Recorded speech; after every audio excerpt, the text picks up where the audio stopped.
started. Letting everyone in.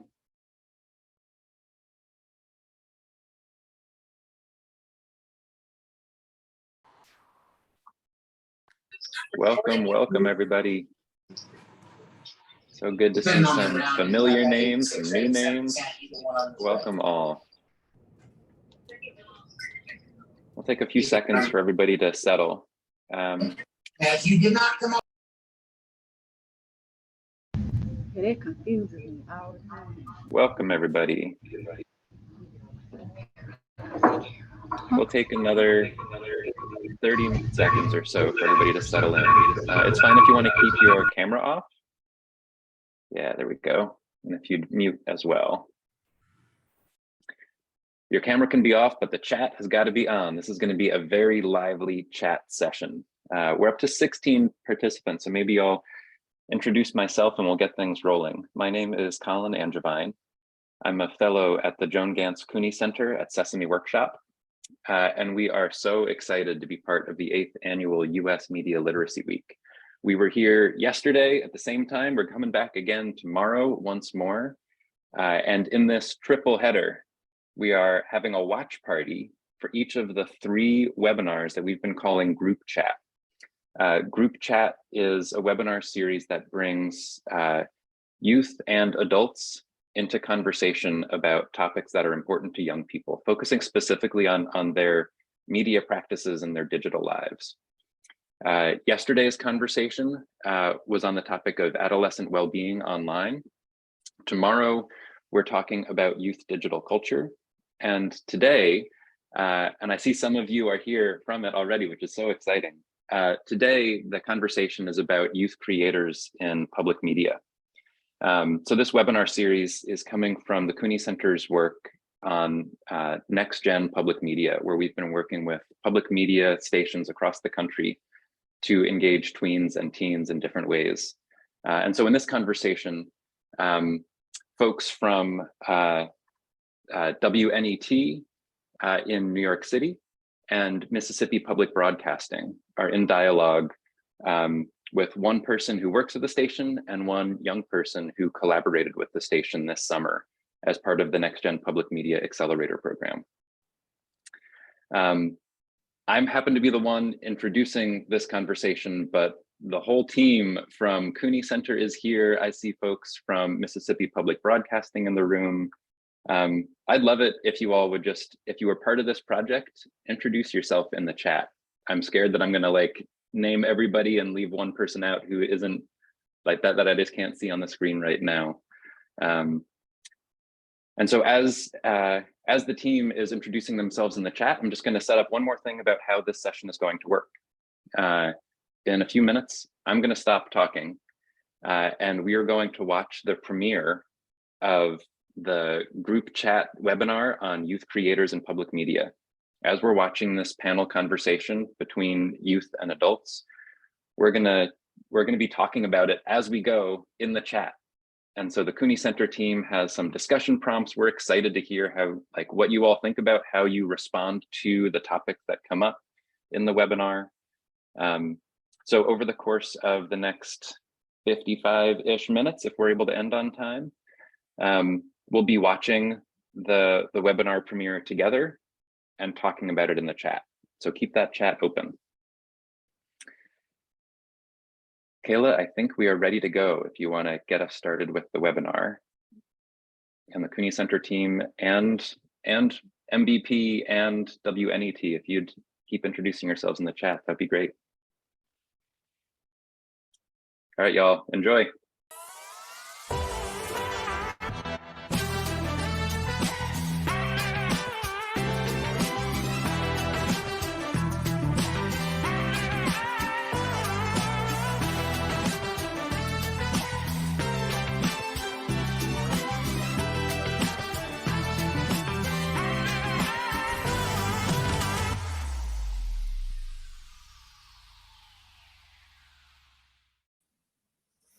Hello, everyone, and welcome to another episode of Group Chat, a webinar series from the Next Gen Public Media Initiative at the Joan Ganz Cooney Center at Sesame Workshop.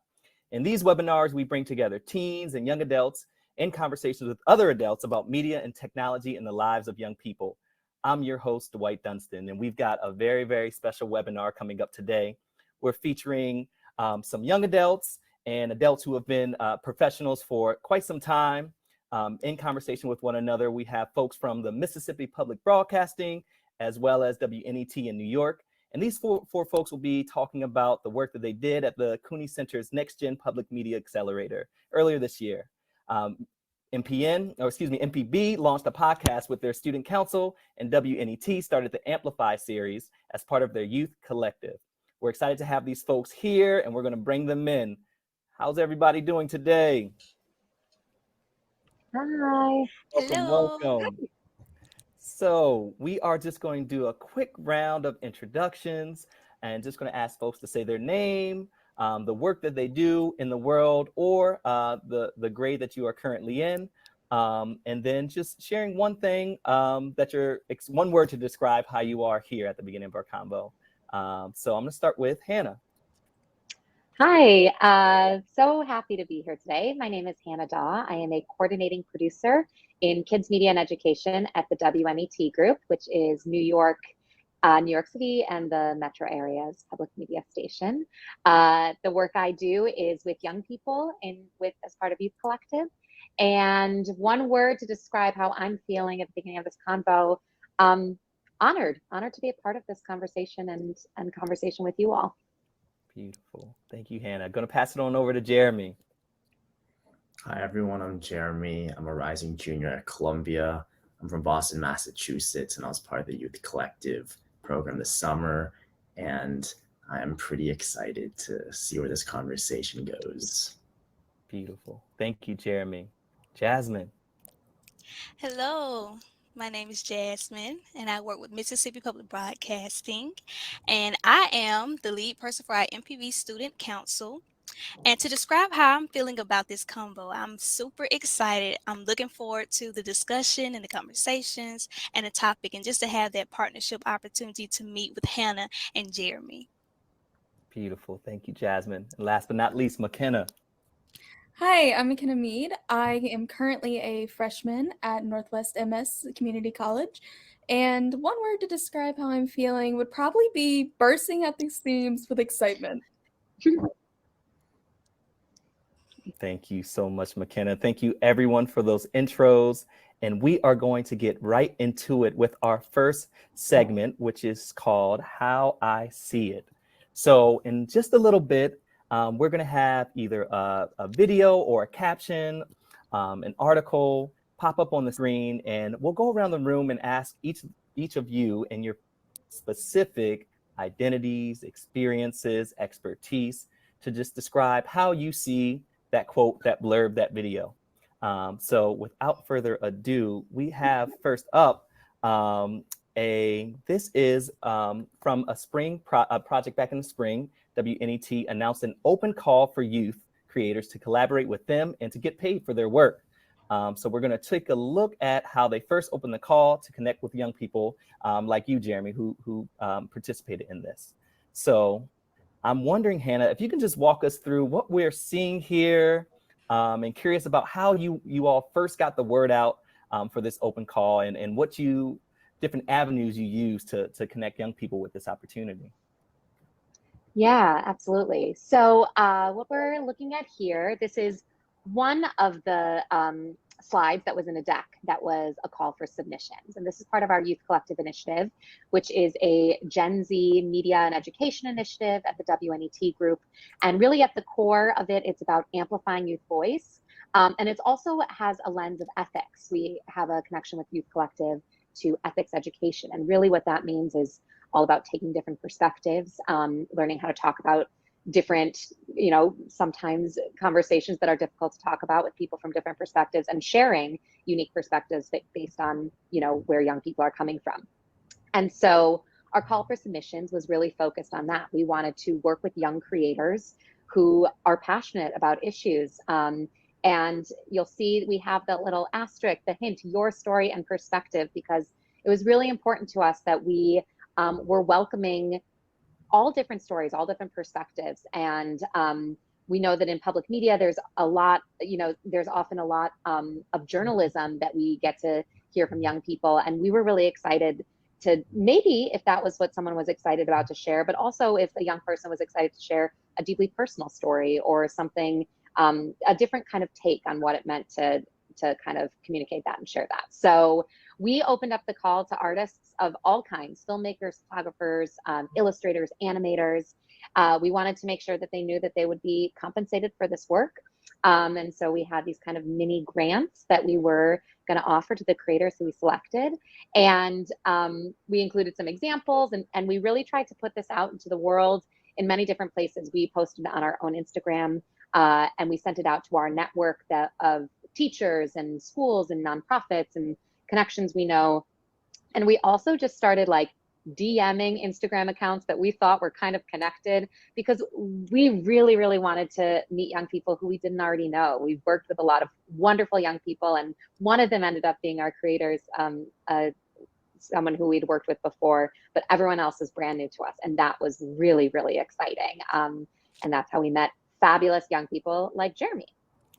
Wow, beautiful. And that, so many questions are bubbling up, but I want to, the one that's right on top is just Jeremy. You see this call that's looking for folks, the creators, this line that your story and perspective. I'm just curious about how did it draw you in? What did you think about it at first? And what was that experience like being a part?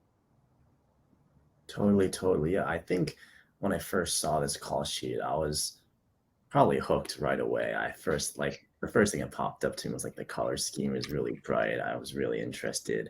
Thought the design itself was really well made. Yeah, and then obviously I read more into it, and just really appealed to me because I feel like this program specifically was asking for like youth voices, and I feel like often youth don't really get many ample opportunities to talk about what they're thinking about. I feel like it's a pretty common thing for youth to not be treated super seriously or their voices to be heard until they grow a bit older and fill those positions of authority. So the fact that I kind of got this opportunity to do this now was something that was really interesting, and I immediately jumped on board and applied, and I guess it worked out. The rest is history, right, Jeremy? The rest is history, as they say.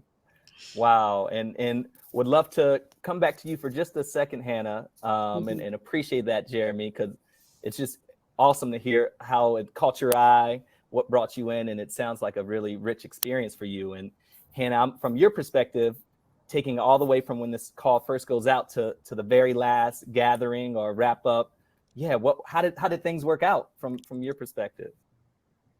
Oh, awesome. And what a great question. And I could talk about this for literally the entire webinar, so I'll try to keep it brief. But what I'll say is that, what was so exciting was we got so many incredible applications. It was really hard to choose. And that's both the skills, the artistic skills that these creators were bringing to the table, and also just the range of topics they wanted to explore and that they were passionate about. And so we really tried to kind of create a cohort and have content and perspectives and creators who were diverse and bringing a lot of different things to the table.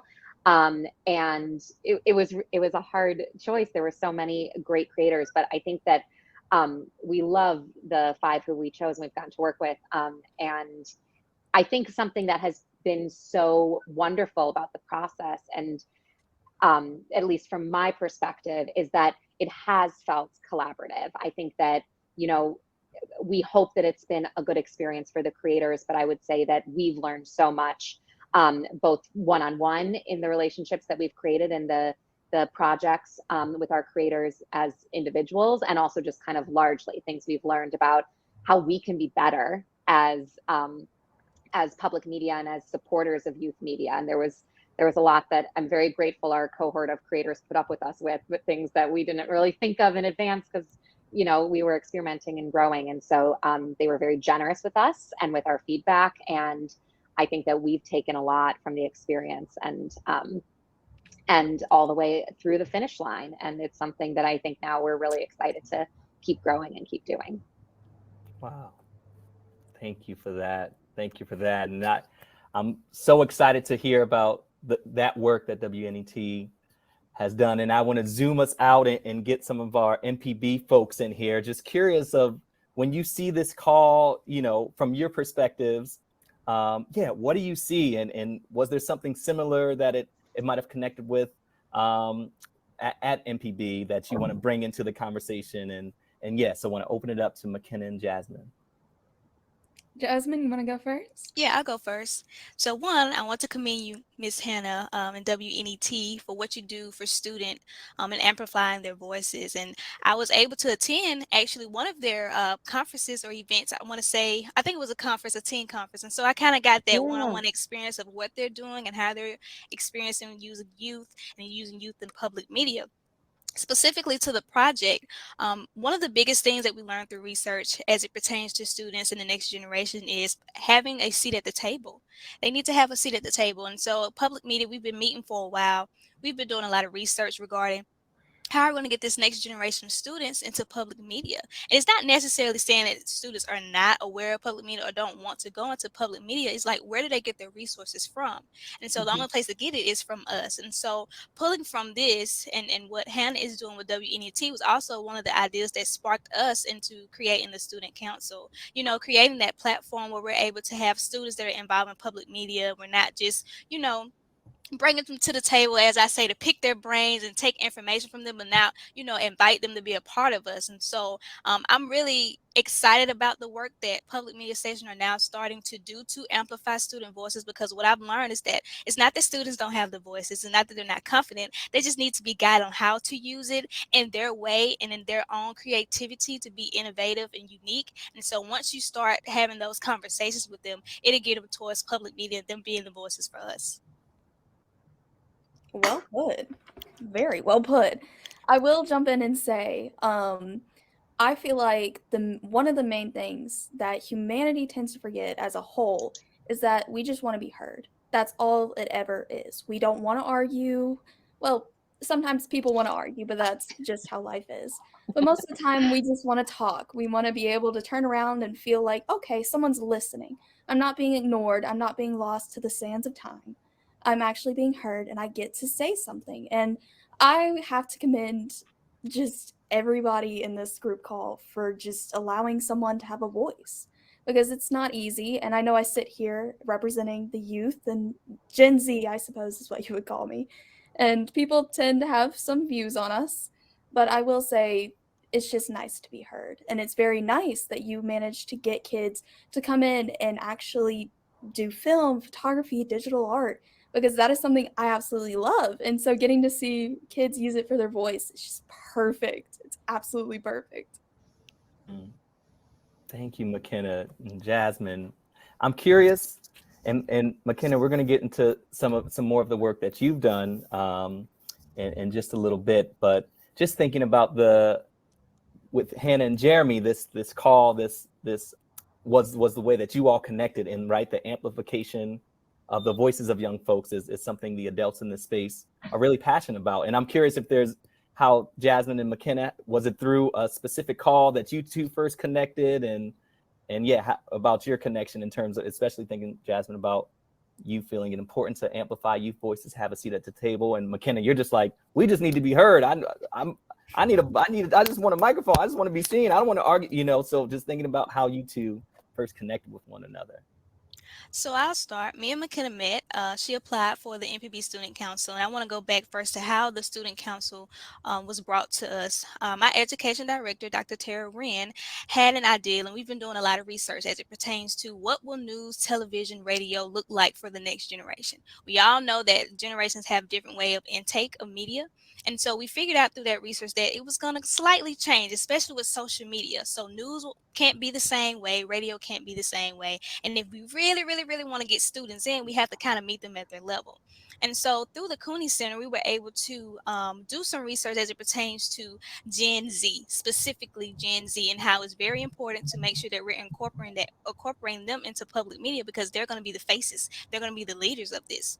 And so through that research, we wanted to kind of figure out how could we get students in, and not necessarily get students who are just interested in just filmmaking and media, but those who are just willing to learn about it, those who have a voice about things that matter to them, their peers. And so we wanted to create a group of students or a council, and that way where they can share those ideas with each other, as well as tie it to specific projects, because we do believe that if we're going to give students something, they had to have something that's theirs.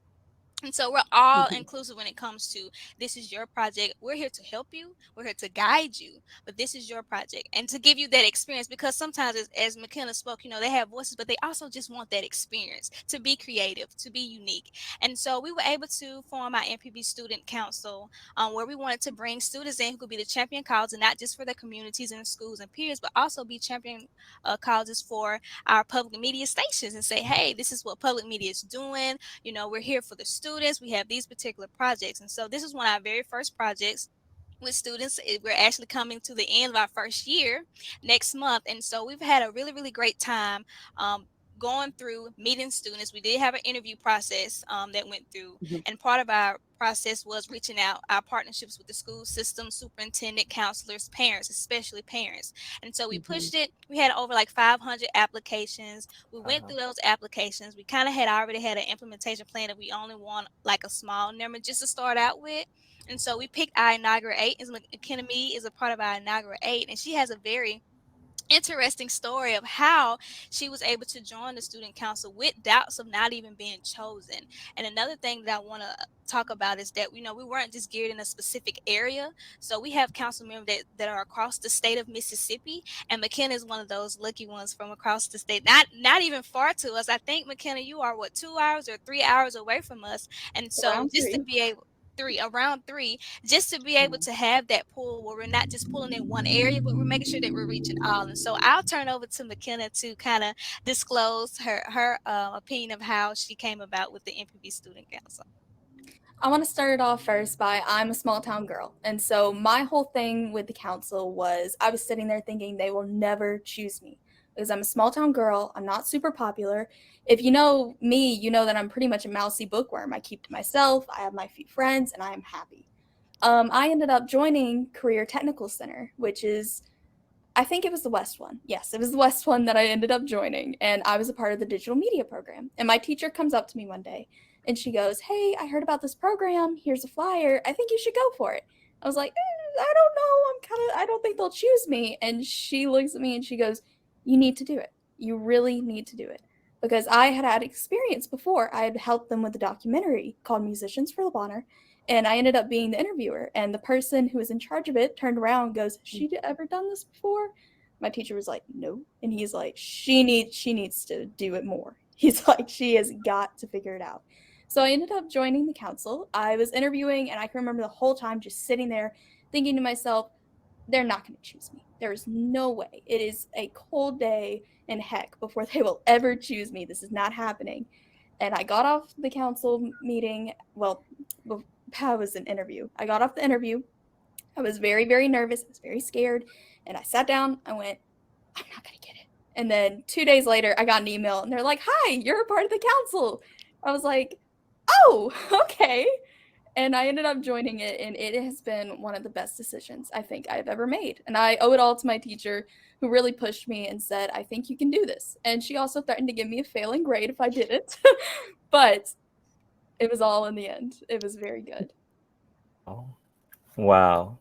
Thank you for that story, McKenna, that context, Jasmine. Yeah, there's so much in there about the role of adults in amplifying and supporting a spark they see in young people, the role of young people taking an opportunity, initiative. And that actually leads us into our next segment. Because Jeremy, you had the opportunity as a part of the Amplify series with WNET's Youth Collective to create some content. And so we're gonna play this content, which is about 1 minute long, and then got some questions for you. So let's play it. Sophomore year of high school, still as unhappy as ever. So what happened next? After years of low self-esteem and letting the voice in the back of my head tell me I wasn't good enough or deserving of friends, I had enough. Something had to be done. It started with a simple Google search, but before I knew it, I found a plethora of resources on meditation guides and journaling practices, etc. I quickly implemented the strategies I learned, and slowly but surely the doubts and stresses in my brain began to subside. I can now happily say that my life has done a full 180. I am now comfortable with myself and being by myself. This is my senior year of high school. Huge difference in comparison to the past 2 photos. And you know what? Here's the thing. Anybody can go through the same transformation as me. If you're interested, in the next video, I'll cover some of the strategies that help me overcome my insecurities. I hope to see you there.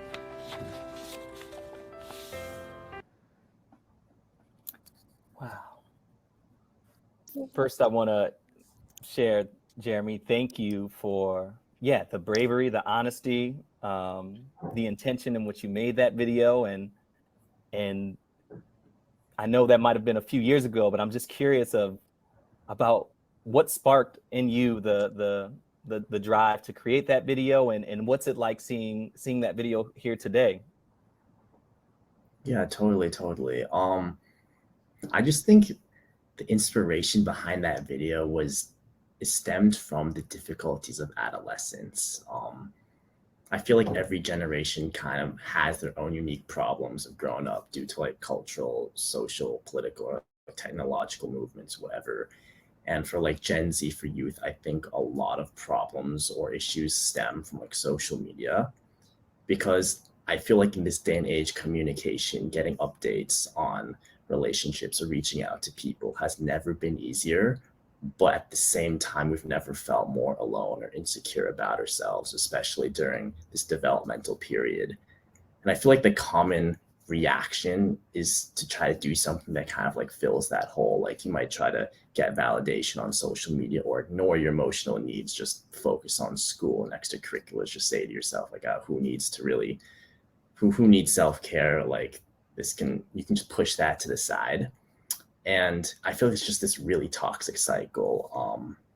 And for me, just really hit this breaking point where I just really wanted to find a solution.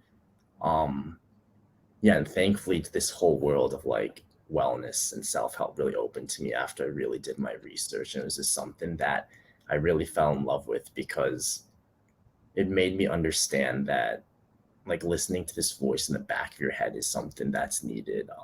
McKenna said that it's a human thing to want to be heard. And like, so we all know that bottling up emotions is never a good idea. So I feel like some of these strategies that I shared, which include journaling or meditation, kind of helps you to ground yourself and just allow that voice in your head to speak, because there's all this stimuli that's constantly distracting us. There's all these things that are trying to grab our attention.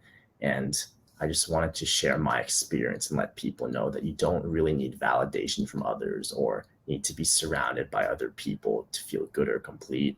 At the end of the day, all you really need is yourself, which is why I ended up creating those 2 short video segments. Yeah. Thank you, Jeremy. And I know we only saw the one, but I just watched that, and now hearing you speak about it, just once again think about adults or other connections with people in my own life, how supportive that video was. So just really grateful for that. And Jasmine, I know that there was also a student council podcast at MPB, also on mental health, and I'm just curious in seeing that video and maybe in working to support students at MPB make their own video. Curious how you saw that video of Jeremy's and what it brought up for you. So one thing that is very prevalent and relevant is the conversation about mental health. And what we find is that no one really talks about it. Depending on your cultural structure, how you were raised, it's just a conversation that a lot of people don't like to talk about. And necessarily it's not that they don't have anything to say, they just don't know how to say it or how to express how you feel. So me watching Jeremy's video, which I commend you and I thank you for sharing your story, because your story is a lot of other student stories as well. Recently we did our mental health, and that was prompt because we had just had a suicide. attempt that happened with a school student. And so we knew that some of the student council members were a part of that school. And so we wanted to kind of have that conversation because you never know necessarily how you feel, how to go through that. And so what we learn, and when we get older, I call it the cycle, the pass down cycle, is sometimes we forget to go back to the youth and talk to them about mental health. Mental health hasn't just started to yesterday or today. It's been around for a long time. And so I think that it's very important to have those conversations, but as well as allow the youth to tell their stories. Not us trying to create a story, create a narrative. No, allow them to be able to express their experiences with mental health because mental health hit those differently. Jeremy, I definitely resonate with you because I was a person in my adolescence, I valued validation. I was a people pleaser. If nobody was pleased, it made me shut down inside. And I was very, very insecure throughout the years. And then you tapped into something that you said. You have to really learn how to be to yourself, to figure out yourself before you can involve other people. And I think that was one of the perfect steps as it pertains to mental health is figuring out who you are. It starts there. Mental health starts with you. And so we were able to do a podcast, and that just kind of geared the narrative. But I noticed that a lot of students were kind of nervous about talking about it. They've never had the platform to express how they feel or just how they feel about just scenarios. And the major thing that came up was if I am close to someone or I have a family member or friend that is experiencing, mental health, what are the solutions? And so I thought it was really great that we was able to have a podcast where we didn't only say, hey, you need help, tell us you need help, or it's okay to not be okay. We were actually able to provide resources for them, hotline numbers, just like Jeremy mentioned. It's very important because a lot of students, they don't know, and a lot of students don't feel comfortable going to their school counselor.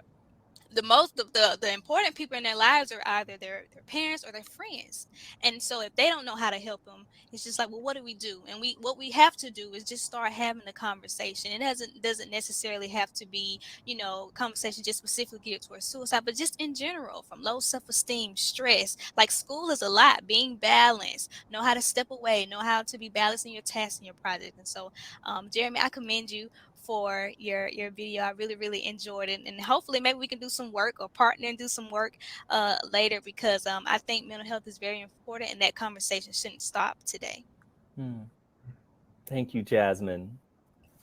And yeah, I want to hold a little space for McKenna and Hannah to share anything, but you all are actually touching on a topic that will be a future webinar topic, actually around mental health and well-being. So you are priming us for that conversation. And yeah, Jeremy, you mentioning the resources, counselors, hotlines, different ways that folks can feel supported. And Jasmine, I believe that you all in your episode also had professionals as psychologists as you were doing the filming and recording and so those conversations. So yeah, there's so much wisdom here, and I think what I'm taking away just from hearing you all talk is about how do we find resource that will support us and one another and professionals and experts.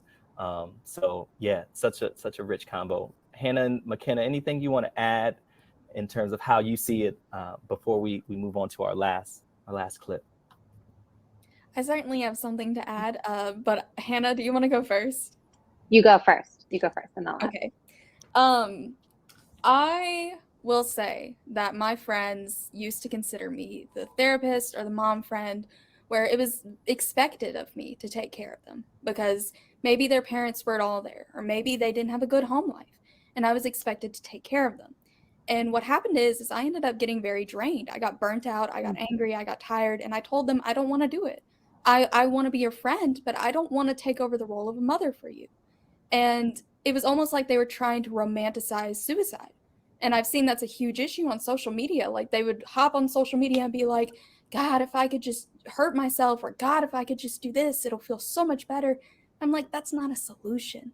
But at the same time, I understood why they did that, because whenever we went to counselors or whenever we went to someone to try and help us, we were ignored. We were told we don't know the true meaning of pain. We don't know the true meaning of being suffering. We don't know suicide. We don't know anything. And so it ended up I would be up at 3 a.m. on a school night, desperately searching online. Okay, how do I convince my friend that they need to stay, that they are wanted? And it just, they would post on social media and it was almost like a feedback. Someone would go, yeah, I feel the same way, you know, oh, mood, you want to die together? It was stupid. It was awful. And it was just romanticized. And I think that's not good. And I think especially getting to have a voice and getting to talk is just helps people. It just helps everyone involved. It helps adults understand where the youth's coming from, and it helps the youth realize, okay, pain isn't all there is. There's more to this life than just wanting to die. There's nothing really in wanting to die. And that's where I'm coming from. Yeah. Thank you, McKenna. Holding that. Whew. And yeah, I'm just taking a breath as I receive all of that sharing. Yeah. Whew, and want to hold space for Hannah if there's anything else you want to share. From your perspective, how you see it. Yeah, well, and I also just thanks McKenna for sharing that, and that's heavy and hard to hear, but appreciate your honesty in sharing that. And I think when I see Jeremy's piece, and I've had the privilege of being a part of the process and seeing it many times, but seeing it again today, I'm just really struck by the bravery in that kind of like sharing of a personal story. And what I want to share, like Jeremy, one of your early drafts, he shared a script with us, and there were a lot of revisions and back and forth. And one of the earliest drafts, you shared a strategy that I won't spoil, spoiler alert, you'll have to watch Jeremy's second video to see it, but there's a strategy that I had never heard of before. And it was great. And I read it and I was like, I'm going to try that. And when I'm feeling overwhelmed or when I'm feeling this, and I think, this comes back to McKenna's point too, about like wanting to be heard. And something that I think is so valuable about Jeremy's piece and a lot of other youth produced media is that it's created by Gen Z and it's for Gen Z often. And also that's not the only audience that can benefit from seeing this. Adults, I think that we feel that amplifying youth voice means amplifying it not only to other young people, but to adults and to, different generations. And my small moment of the benefit of seeing Jeremy's piece for my own benefit and my own, oh my gosh, what a great strategy the next time I'm feeling like really overwhelmed or something, to me is an indicator of how important it is that youth media is not only in this, the lane of youth media is just for youth to also consume. It's also for adults. It's for every age and every audience. And that's something that in seeing Jeremy's piece and seeing some of the other amplified pieces that I think is really, really crucial about youth created media. Yeah. Thank you. Thank you, everyone. Thank you, everyone, for sharing the sharings connected to Jeremy. That piece you made was a catalyst for this conversation. So I'm grateful for your reflections after that, all of the sharings that we've had in this time. And we have 1 to 2 more pieces of content that we want to continue to get your perspectives on. And yeah, as you're watching, we're going to switch down to MPB because McKenna, you've also been at the center of some different initiatives, creating different content, and so we want to bring in some of your pieces here into the conversation and the actions that you've taken to get perspective on how folks see it. So we're going to run a clip and then we'll have a conversation about it. I feel like the dress code kind of places an expectation, which I think is unfair on the students because it's not our job to create the learning environment. And so when you take us out of class, what you're doing is you're changing a workplace environment where all I can think about is, is my chest too big? Is it showing? Or my knees are showing? Am I going to get it dress coded? And I think that's unfair. And I feel like, yes, females are more widely targeted, but I also feel like if you're going to target females, you need to target males or just stop targeting us at all. I just want to get this out there. I feel like the uniform doesn't help at all because we're not considering it creates a divide, a social economic divide. So McKenna, you're getting charged up in that all throughout, but especially at the end. Would love to just start with you and just share about how you came to this topic. How did you and student council decide to make an episode, amplify the topic, and yeah, just when you hear that back, like if any new learnings or ideas or reflections come up for you. So we ended up choosing the topics based on a vote, and I know that I submitted the dress code specifically because I have personal stakes in the dress code. I was wearing a sweater one day and I got dress coded because the sweater didn't reach my fingertips. It reached my hip. And so the teacher came up to me, and even though when I lifted my arms, the sweater was all right, the teacher was still mad about it. And so I ended up getting dress coded, and I wasn't able to learn the entire day. I had to sit there and wait for someone to come bring me a sweater, and I'm already wearing a sweater. I was like, are you kidding? Like, come on. And so we ended up talking about it as a council because the more we looked into it, the more we realized that, yes, there is a system in place, and it is only to benefit mainly the male majority. Because the male teachers, I was dress coded by a male teacher, and that sucks. And I was dress coded by a female teacher, and they both reacted differently. The male teacher was much more, leaning in, kind of like patting my shoulder, and it was uncomfortable, and I was not happy about it, but I just accepted it. It's easier to accept it than fight it. And looking back, I'm more mad at myself that I didn't fight it. It's a sweater. Like, come on, guys. And so the council ended up talking about it. I brought on one of my friends, and we all discussed it. And one of the points brought up by a principal was he mentioned that maybe uniforms could help fix this, and that absolutely will not help fix it. Because what happens if someone who's in a poor economic status has to get a uniform? They have to waste their money that they are going to use on food, rent, shelter, anything on that uniform. And it's not worth the cost. Just, in my opinion, I understand, yes, we're not going to show up to school in bikinis or nothing like that. That's stupid. Of course it is. But let us wear shorts and tank tops in summers. I mean, there are boys during sports, they'll just take off their shirts and run around in boxers. Like, you can't let us wear shorts to school. And thinking about it now, I still get pretty fired up because I got to hear from principal's point of view, right?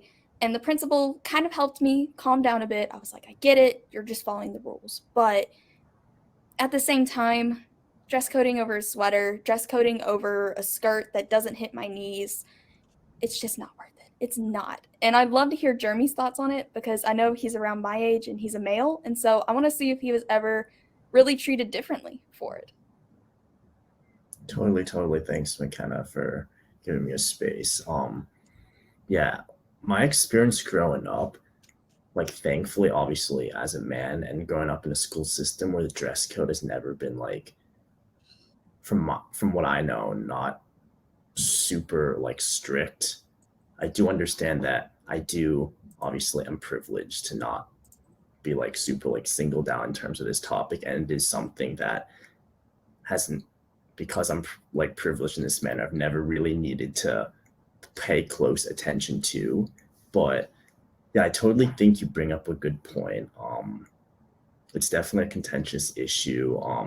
Yeah, you bring up a good point with like the uniforms, how it might not even benefit everyone because of socioeconomic statuses. And I also think there's the important point of going back to identity. I think also a lot of students kind of want to represent their uniqueness and kind of who they are based on the clothes that they wear, and enforcing a uniform for everyone might kind of restrict voice in that manner, because voice doesn't necessarily just have to be the words you speak, but also the actions, that how you act or how you dress or how you present yourself can also speak volumes in themselves. I think this is such an interesting conversation, and McKenna, it was really just like awesome to get to hear your perspective during this conversation, but also as part of the podcast. And like, again, that you there's a platform and a way to talk about this thing that you're very passionate about. And what was really exciting to me as I was listening was just there are so many topics and there are so many conversations to be had, right? Like there are not enough summits in the world that we could cover every single one of them. And so to have different formats that public media specifically can, create space and have, whether it's short videos, whether it's podcast episodes, to bring out conversations that, just are happening in your community, are happening like in your very school, was just like a really exciting thing to get to hear. And it's also really interesting to hear, McKenna, you talk about, and then I did talk to my principal about it. And like, we did have a conversation and you being like, I kind of see, I see this part of his perspective. And also I disagree on this part of his perspective. And here's why. And I think to me, that's like where public media, where youth voice, where that intersection is happening in the most successful way. Because there's actual dialogue, there's actual ability to bring out different perspectives, and there's an opportunity for young people to bring the topics they're passionate about to these conversations. So yay, McKenna, yay, Jasmine. I'm going to chime in, Hannah. I love what you said about bringing perspectives, different perspectives on the table. So one interesting thing, this is one of my exciting and like intense episodes that we did because, of course, McKenna was our lead moderator. And what we also were able to do, and I'll be sure to drop the link so you can hear the rest of the episode, was we invited specific people to the table to have those discussions with. So most of the time we talk about it as students, they talk about it with their peers and don't really come up with a plan of action of how they can get their voice out there, how to kind of talk about it in a, subtle way, but explain like, hey, this is affecting me. You're making decisions that are affecting me, or you're doing things to me that are affecting me. So on that particular episode, we were able to have the superintendent from one of the schools of our council members. We was able to have 2 teachers from different areas, different high schools, as well as we brought parents to the conversation, because it's always important to hear different perspectives. You hear your child say, well, I got dress coded for this. I got dress coded for that. What are the parents saying at home? What is the intended perspective? What are the teachers' perspective? What are the rules governing this? How do they go about governing dress code? And so it was super excited to kind of let the students kind of not necessarily go in, but kind of go in, but going in a way of learning like, hey, this is important to me. There's a way to have a conversation where, as McKenna said, you don't have to be rude.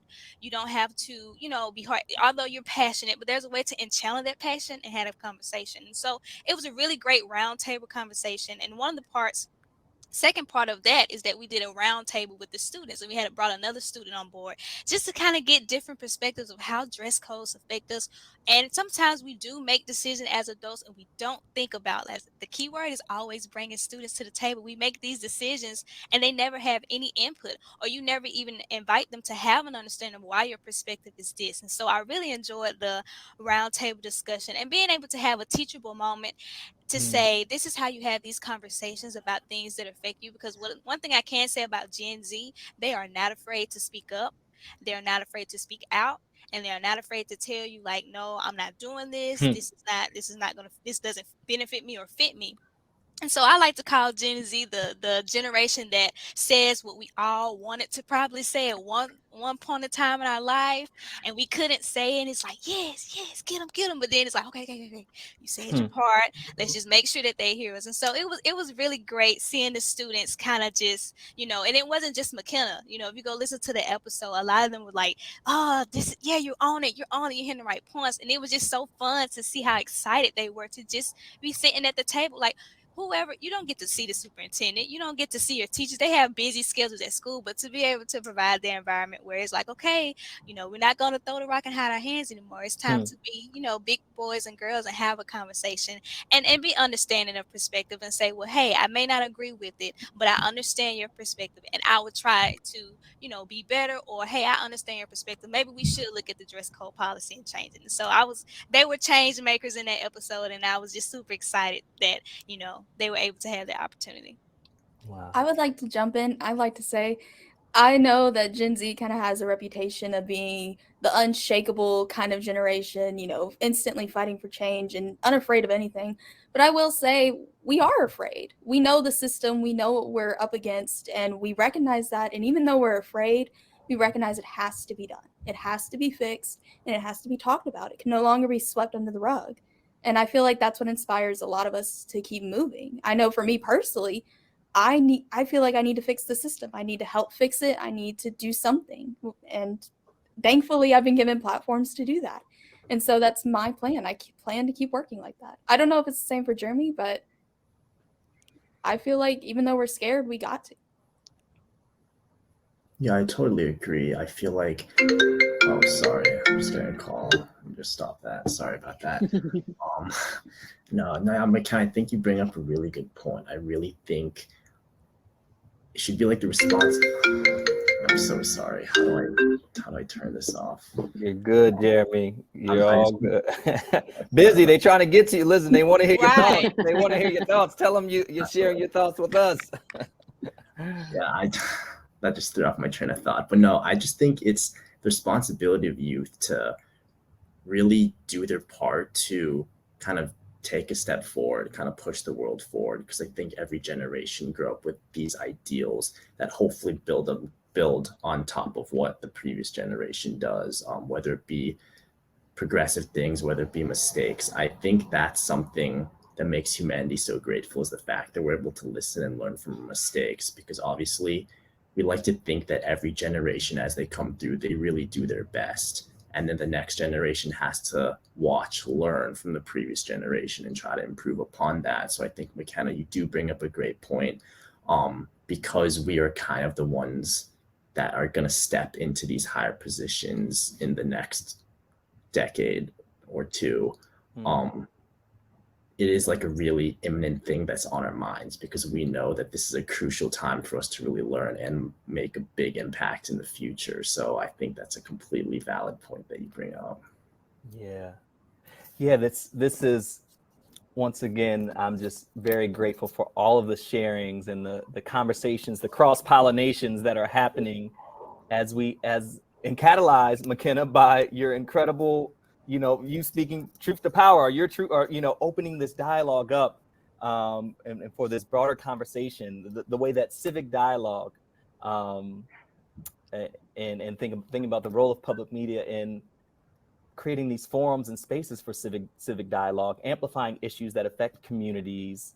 And maybe it starts in schools, but as you were saying at the end of that piece, McKenna, how class and other parts of somebody's experience gets, it was in that moment about uniforms, right? It wasn't just about uniforms. There was so much other context and information to that piece, this issue that you brought up. So and just want to lift up and think about public media's role in helping us to have conversations and bringing them into the light for us to have. It's just a critical thing that public media does. So we got to just experience that through both of your pieces, both of what you all shared and created. And what happens when you having a great time flies, so we are unfortunately at the end of our time, are nearing the end of our time. So we're going to move into our last segment that's called One Thing. So this is just an opportunity for folks to give just, a few sentences, either something that hasn't been in the conversation yet, or something you didn't get the chance to share and you just want to share. And we'll actually start with you, McKenna, and then go around. I fully believe that to learn about people, you have to be willing to listen. And I feel like if everyone can just maybe put aside their political parties, see over the red and blue banners and meet person to person, eye to eye, I feel like we can actually achieve something. And even over political stances, maybe, you can't understand someone because of a language barrier. If you can look at them and show that you're trying, you are listening, you are doing your best, pull out Google Translate and just try. I feel like once you show someone, hey, I'm listening, I care, I'm trying my best to understand you, I feel like it helps make everyone much more kind, helpful, happy. And it's just, you really have to listen is all I'm really think I can add to this. I think I've said everything I want to say. I want to say thank you for all of this. And especially, thank you to everyone for talking and getting to, say your piece. Thank you, McKenna. Jeremy, over to you for that one thing. Totally. I guess I just want to thank you guys, Dwight, Hannah, and Jasmine, for giving us this space to talk, because obviously we as Gen Z, we do have our ideas, but it wouldn't really be possible without people like you all who really give us this space, because while we obviously have these ideals, we do understand that we're growing up and we still do need guiding beacons like you guys who can help us guide us when we might be steering slightly off course and really help us fulfill our potential. So I feel like we talk about like youth and how we're up next and we have all this potential, but at the end of the day, a crucial piece of the puzzle is also having important mentor figures like you all who can help us whenever we need, who can support us and who can give us that ear to listen to. So I just want to say thank you guys so much for doing this kind of thing. Thank you, Jeremy. Anna, over to you. Oh man, thanks, Jeremy. It's funny that that is what you were going to say about like mentorship, because I think the one thing that I love, one of my colleagues says this all the time, Christina Kirtley. She says, youth are not going to be part of our communities. They're a part of our communities. It's a part of our community, and public media is representing, your local communities, whether that's in a very, a small local community, whether that's nationally. And so inviting young people to be part of creating media, being part of conversations, the community engagement work that we do, that's not one day, that's now. That's young people are part of those communities now, our communities. And so when creating with young people, I think that, there's also school and schedules and things going on. So I do think that, creating more space and being intentional on behalf of public media is really important to make sure that that the way that we bring young people into conversations sets everyone up for success, mostly young people, but it's today, it's right now that we need to be having those conversations, that we need to be creating space to amplify youth voice, to be bringing their perspectives into conversations and into the work that we do. So, and I just want to say thank you all so much, and especially to Jeremy and McKenna for bringing your voices and for collaborating with us and taking that risk as well. Thank you, Hannah. And last but not least, sending it over to you, Jasmine. All right. So first I want to say thank you. Thank you to the Cooney Center. Thank you, Dwight. Thank you, Hannah, Jeremy, McKenna, and us being able to be a part of this webinar. This is bigger than what we could have ever imagined it to be. And I know this is going to go way further than what we're thinking. And so the one thing that I was sitting here thinking about, just going over the webinar, what we're doing. And I always like to leave encouragement, just for anyone. And so 3 words that came to mind was continue to be intentional, resilient change makers. That means a lot, not just in public media, not just to students, but to yourself as well. Continue to be intentional about the work you do. Be resilient in the work you do, and continue to be change makers. I'm at awe for everything that WNET is doing, MPB, and all the other public media stations. We were able to receive a grant through the Cooney Center that actually helped to sponsor our student council. And so we've learned so much about how intentional our work can be. And like Hannah mentioned, it doesn't just touch one person. We're creating content that's going to touch generations after generations after generations to come. So don't stop that drive. Don't stop that push for yourself and at your public media stations. Jeremy and McKenna, you both are a shining light. Continue that. Continue on your journey. I know they always make jokes about Gen Z, but Gen Z is very special. Very, very special.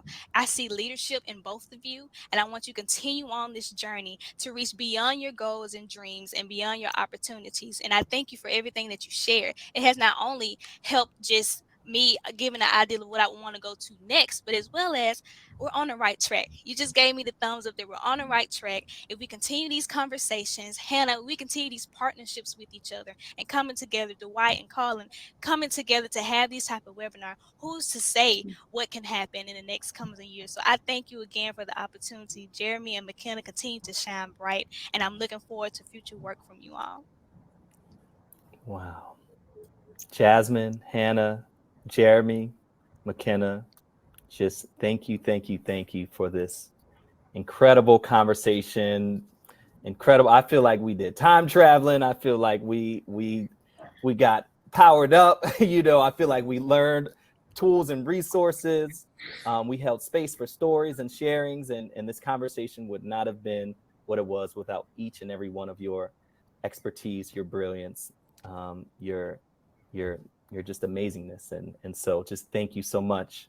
And we will be in conversation with you soon, whether through rewatching this or through other ways. Can't wait to see what you do with all of your brilliance in the world. So friends watching, thank you for joining us as well. And we'll see everyone very soon.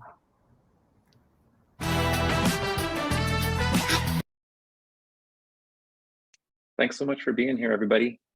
Just a quick reminder, we're going to be back again tomorrow. Our 3rd episode of Group Chat, same time. The conversation is going to be about youth digital culture, and we hope to see you there. Thanks again, everybody.